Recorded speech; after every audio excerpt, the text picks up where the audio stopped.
जीव जरी घेतला, किती आदळ आपण जरी केली, काही जरी केलं, आकाश पातळ जरी हे केलं, तर मराठ्यांना आरक्षण भेटू शकत नाही. जय भीम. मी दादासाहेब शेळके. एक सध्या महाराष्ट्रात जे मराठा आरक्षण या विषयाची जी वादळासारखी जी चर्चा चालू आहे, त्या संदर्भात काही मराठा बांधव आमचे मराठा आरक्षण मागतात. काही जण मराठ्यांना ओबीसीत आरक्षण देऊ नये असं म्हणतात. काही जणांचं असं मत आहे की जीव जरी घेतला, किती आदळ आपण जरी केली, काही जरी केलं, आकाश पातळ जरी एक केलं, तर मराठ्यांना आरक्षण भेटू शकत नाही, असे काही जणांचं मत आहे. त्या संदर्भात काही गोष्टी या ठिकाणी मी क्लिअर करणार आहे. नंबर 1, डॉक्टर बाबासाहेब आंबेडकरांचं जे संपूर्ण संविधान आहे, त्या मूळ संविधान आपल्या सर्वांना माहित असेल की मूळ संविधानामध्ये एक प्रास्ताविक 22 भाग 395 कलमे आणि 8 परिशिष्ट आहेत आणि विद्यमान संविधानामध्ये एक प्रास्ताविक 22 भाग 448 कलम आणि 12 परिशिष्ट आहेत. सगळं संविधान वाचल्यानंतर संविधानामध्ये मराठा समाजाला आरक्षण देऊ नये असं कुठेही नाही, किंवा एखाद्या जातीला आरक्षण देऊ नये असं कुठेही नाही. नंबर 2, संपूर्ण संविधानामध्ये 50% मर्यादा अशी कुठेही घातली नाही, हे आपण सर्वांनी लक्षात घ्यावं. मुळात आरक्षण एका जातीला देणे किंवा असलेले काढून घेणे हा अधिकार सरकार किंवा कोर्टाचा आहे. हायकोर्ट असेल, सुप्रीम कोर्ट असेल, हेही आपण सर्वांनी लक्षात द्यावं. काही नारे येतात, आरक्षण आमच्या हक्काचं नाही, कुणाच्या बापाचं. मुळात आरक्षण हा हक्क नाही, ते फंडामेंटल राईट मध्ये येत नाही, तर आरक्षण ही दिलेली सवलत आहे. आरक्षण हे दिलेलं अपवाद आहे. कारण बाबासाहेबांचं 30 नोव्हेंबर 1948ला संविधान सभेमध्ये जे भाषण झालं, त्यात एकाने बाबासाहेबांना संविधान सभेमध्ये प्रश्न केला की आपण आर्टिकल 14 लिहिलं आणि कायद्यापुढे सर्व समान आहेत, मग असं कायद्यापुढे सर्व सारखे असताना एकाच वर्गाला आरक्षण देणं हे आर्टिकल 14ला बाधा ठरत नाही का, हे संविधान विरोध नाही का? त्यावर उत्तर देताना बाबासाहेब म्हणतात, आरक्षण हे फंडामेंटल राईट नाही, हक्क नाही.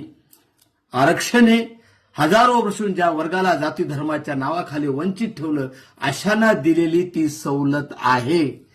आणि म्हणून हे आपण या ठिकाणी लक्षात घ्यावं.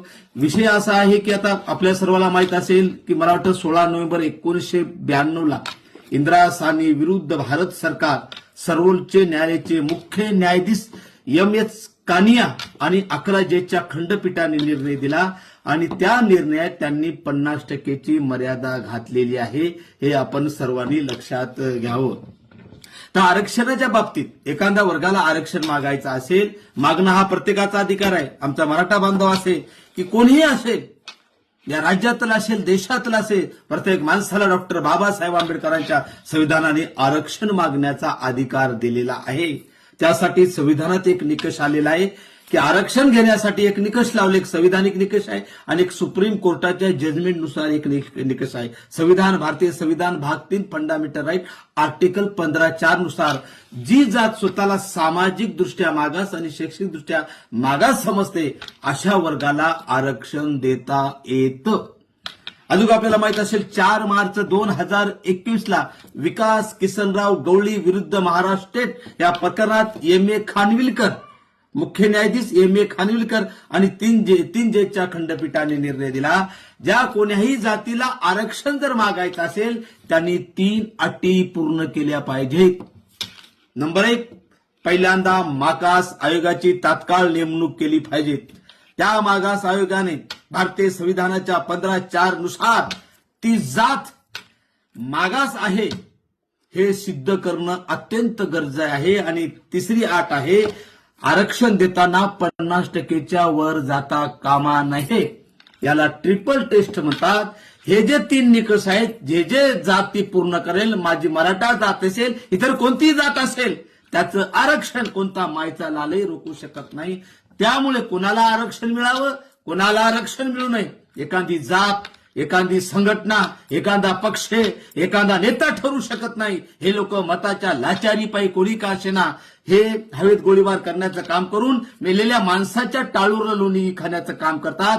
आरक्षण मिळवण्यासाठी साधा मार्ग आहे, सुप्रीम कोर्टाच्या जजमेंटनुसार आणि भारतीय संविधानाच्या आर्टिकल 15(4) नुसार जी ट्रिपल टेस्ट आहे ती जे पूर्ण करेल त्यांना आरक्षण भेटणार आहे हे सर्वांनी लक्षात घ्यावं.